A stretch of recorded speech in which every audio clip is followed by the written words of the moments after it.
It's Stephanie from Mary Van Blotz, and this is not a book haul. It's a book wrap-up for the month of October. This is really dangerous. I'm gonna slowly sit down. Okay. Oh, don't fall.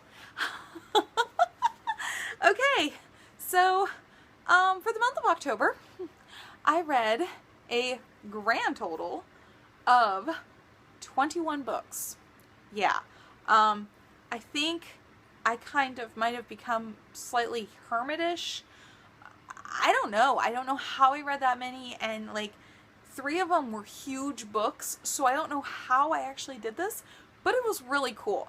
I'm also still going on that read 5 buy 1, and so apparently I wanted to make sure I could get 4 books this month. So I actually did, obviously. I don't have 2 of the books because there are ones I didn't really like, so I gave them away because I've come to the conclusion that I want my books to be 3 to 5-star ratings on my bookshelf, and I don't have time for mediocre books. I really don't. So if they're not worth my time, I'm going to return them or give them away or whatever. So the 2 that I read that aren't here are Falling Into Place by Hannah Zong and The Rest of Us Just Live Here by Patrick Ness. Both of those rated 2 stars. I didn't like them at all, and they're lucky they got 2 stars, basically. So I have a lot of books, obviously, and we're going to try to do this quickly. And so in October, I had 2 read-alongs on Instagram that I was a part of. The first one was Queen of Crime read-along, which was basically Agatha Christie read-along. So that was the second week of October. I basically read as many Agatha Christie's as you possibly could. And then the other one that I was a part of was, of course, the Little Book Owl, hashtag Little Book Owl HP read-along. And so that one we are reading through the series of Harry Potter. We started in September and we did the first 2 books then, and so this month we did the next 2 books, which would be 3 and 4. So let me just go through basically all of these, and I will geek out about some of them, and I will tell you what's wrong with some of them. I mean, because that's what we do. We do books. Okay, so for the Queen of Crime read-along, we weren't required, but she wanted us to all kind of read these 2 if we could. So that would be A Murder is Announced and The Mysterious Affair at Styles. This is a Hercule Poirot novel, and this is a Miss Marple mystery, obviously, by the great Agatha Christie. This is a 4-star, 5-star. Hadn't read this one in like 6 years, forgot all the characters, forgot all the stuff. It was super awesome to reread this and not have any clue where it was going. So definitely a 6-star. Halloween Party, because it's October, you gotta read Halloween Party. I gave this one a 3.5 because it wasn't as creepy as I remember it being. By the Pricking of My Thumbs, also 3.5 because it was really slow starting out and I forgot who the bad guy was by the time the end came. What one is this? Appointment with Death. 4-star. And all these Agatha Christie's I've actually read numerous times. I've been collecting Agatha Christie since I was like 16 years old. So all of these I've reread over and over again. Most of the books actually in October that I read were rereads. If they weren't, I will let you guys know. I just realized I had like a lot of Agatha Christie at top. So Destination Unknown, which is actually one of my favorites of Agatha Christie, a 5-star. Mystery of the Blue Train, 4 stars. Okay, so that's the end of the Agatha Christie ones. Hind's Feet on High Places by Hannah Hurnard, and the sequel, which is Mountain of Spices, both by Hannah Hurnard. This is an allegory of Much Afraid and how she goes to the mountain and gets hind's feet. It's kind of based on Pilgrim's Progress, but with a girl. So I do like this one. It gets a 4-star, a 4.5 star. I can't talk very much today, guys, so sorry. But it's a 4.5 star, mainly because I feel like the allegory is really well done in this book. This one is the sequel. It gets a 3.5 star, and that's just because the allegory doesn't work very well when you're doing a huge group. And it's good, it's just not, it's not as great as the first one. So the next one that got a 2.5 rating is Clever Polly and the Stupid Wolf by Catherine Storr. I kind of talked about this one in my book haul. I assumed that it was going to be like a take on Red Riding Hood, kind of, ow, what Neil Gaiman and Gregory Maguire do, and so I was kind of expecting that. It's 13 stories for children for bedtime, and I don't have children, and I don't want them, so the next, I don't want stories for children. Let me clarify. I don't have children, but I don't want stories for children when I don't have them. That doesn't make sense to me. Alright, next ones were for the Harry Potter read-along. And so, The Prisoner of Azkaban, which got 5 stars. The Goblet of Fire, which actually got 4 stars. It moved up 1 star. I really liked this one. Harry wasn't as whiny as I thought he was going to be, so I'm really excited about that. The next one is Girl Meets Change, Truths to Carry You Through Life's Transitions by Kristen Strong. 5 star. I absolutely love this. It was a nonfiction book talking about embracing change. This was one of my new ones that I read. And it was a nonfiction talking about embracing change and how to make change work for you and how not to reject the change that might come, that might be something that you're not actually wanting, but that is actually what you need. So I absolutely loved it. I recommend it to everyone. The next one is also another new one, and that is Secrets in Phoenix by Gabrielle Lepore. Excellent book, guys. I rated this at 4.5 stars. It's so good. I loved the world building. I loved the magic. I loved the fantasy element. I loved all of this. And to give you a little hint, I'm going to read you the blurb on the back. When Sophie and her twin brothers Sam and Todd are uprooted from their home and sent to a remote boarding school by their great Aunt Ness, they stumble upon a hidden room that holds a secret that will change everything. The people in Phoenix Holt are not what they seem. In fact, no one is. Loved it. It has a hint of mystery and suspense and intrigue and fantasy, and there's a little bit of romance. And the reason it's not a 5, and this is just my own little thing, is that it has a little bit of insta-love, and I don't like insta-love, and that's why it's at 4.5. Seriously. But other than that, it's fantastic. I loved it. You guys need to get this book. It's put out by Gabrielle Lepore, like I said, but it's also the first book that Ben of Ben and Tomes did from his first publishing company, which is Of Tomes, which you can see on the back. It's so cool. You need to get this book. I have been fangirling about this book. I've read it already twice. So good. You need to read this book. If you haven't, why? Why would you not read that book? It's really good. It's fantastic. You need to read it. Okay. Also, for the Agatha Christie, for the Agatha Christie readathon, basically, I decided to read Agatha Christie's Secret Notebooks, and this is edited by John Curran. Now, spoiler alert, if you haven't read any of the books that are listed in here, don't read this, because he gives you all the plot points and all the murderers and everything, and so he basically spoils you for every single book that's listed in here. But it's really good.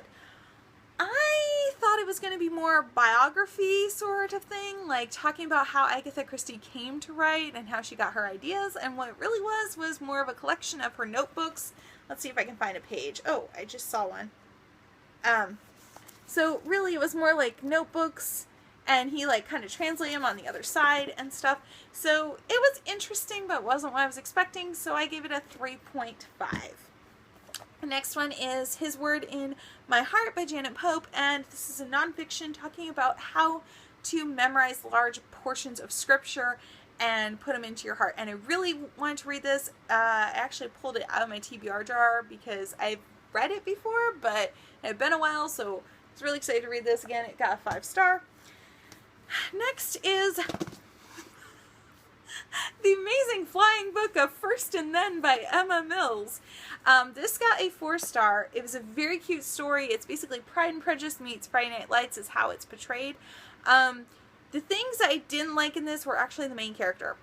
I didn't like Devon. I thought she was kind of whiny and complainy, and I really didn't like her. But I liked the story. I'm kind of on the fence on this one and the other two that I'm going to talk about, because I liked certain aspects of it, but I didn't like the whole thing. So like this one, I didn't like the main character. And I felt like there were some points where the author kind of like just randomly dropped bombs on you and then walked away like, la la la, this is all perfect and roses, pay no attention.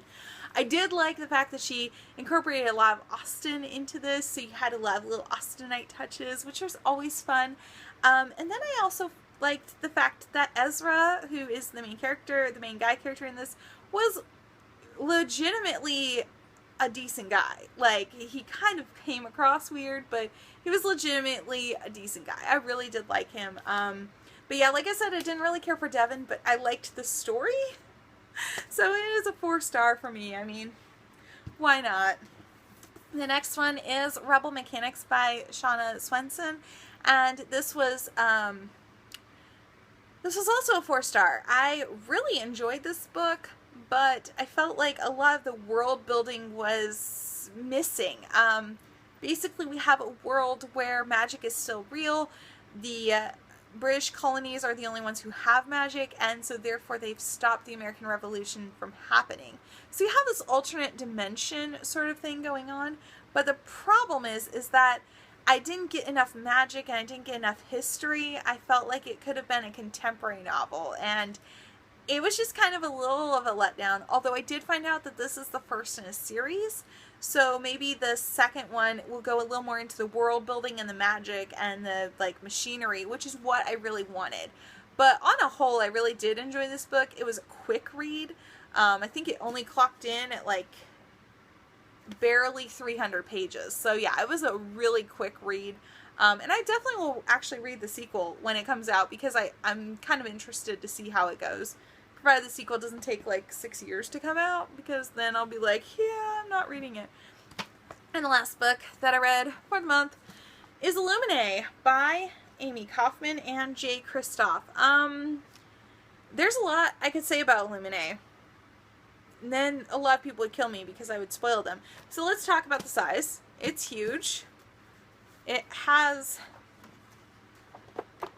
pages like that. I mean, like, just graphics and ship detail and stuff, which I didn't really care about.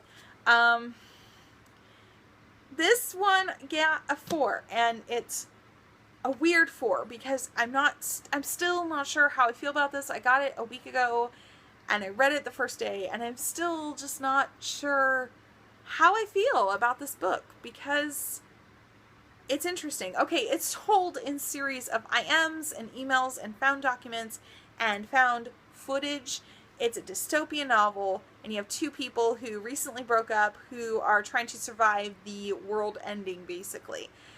However, there are a couple main problems I had right away with this book, and the first one is I didn't like the writing style. Like, that was one of the worst writing styles I've had, because I don't like reading a lot of documents. I don't like reading a lot of emails. I especially don't like reading IM messaging half the book. Like, that's how the characters 90% of the time communicate, was through IM, and I just couldn't stand it. Like, that was not fun.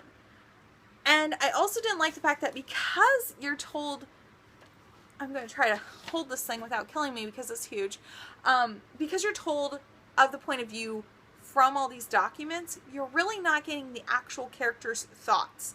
And so you're not really getting the characterization, which I really do enjoy. And I really want to have that connection to a character. And I felt like I was not getting a connection to any of the characters, so I really didn't care about a lot of the stuff that was happening. Then you have a lot of stuff that happens in here that I can't talk about because spoilers, but let's just say a lot of it wasn't as good as I expected, but it was really gripping and fast moving. And so I liked the fact that I was halfway through it and I didn't realize it. Like, I was at like page 350 and all of a sudden I was like, man, how long have I been reading? My arm is numb, my legs are numb, I'm starving, and I'm like, I haven't moved in like 4 hours. I should probably move. So I loved the fact that it was really fast paced. I also liked the fact that it had a lot of really random pages in here where you would just all of a sudden get this like black print, and it was really cool. Oh, look, an email. One of the other things I didn't like about it and I'm going to try to show you. Okay, you see those black squares? They blacked out every single naughty word in this book. But they had no problem with a lot of blood and guts and death and gore and gruesome and graphic violence. So I was just kind of like, really? I just don't get this. So I have to say it's a 4, and the only reason it's a 4 is because it was a fast-paced enough that I really was, by the middle of the book, kind of engrossed in it, but I still had that disconnect because I really didn't understand the other characters. So unfortunately for me, I probably will not pick up the sequel to this because the writing style for me is the real killer. Like, the only reason it's a 4 for me is because of how fast-paced it was, not because of the writing style. And by the end, I was like, oh, that was a twist that I didn't see coming. So there is, like, about 3 twists in here that I did not see coming. But, yeah. I don't know. I'm still... It's been like a week since I read it, and I'm still on the fence with this, so I'm not sure how I feel about that. I'm not sure. Anyway, so that's my tremendous October wrap-up. And, yeah. So, if you guys have read any of these books or want to know more about these books, just comment down below and I'll let you know. Always, please hit the little like button. That helps me out so much. And also, don't forget to subscribe, because what would your life be without me rambling about books? Very boring. Yes, it would. I will be posting my November TBR sometime in the next week. But it will be a lot smaller because I'm participating in NaNoWriMo this year, and so I will not have enough time to read 21 books and write a novel. That's just not going to happen. So I'm going to try to be realistic, and I want to try to read the rest of the Infernal Devices series by Cassandra Clare. I have Clockwork Princess left, and then I also have Dreams of Gods and Monsters by Laini Taylor left of the Daughter of Smoke and Bone series. I want to get those done before the new year. So maybe November I can read one of them. That would be nice. But anyway, guys, that is pretty much my Tuesday and my ginormous October book haul. I hope you guys are having an amazing night, and keep reading, you awesome dragons, you. Bye!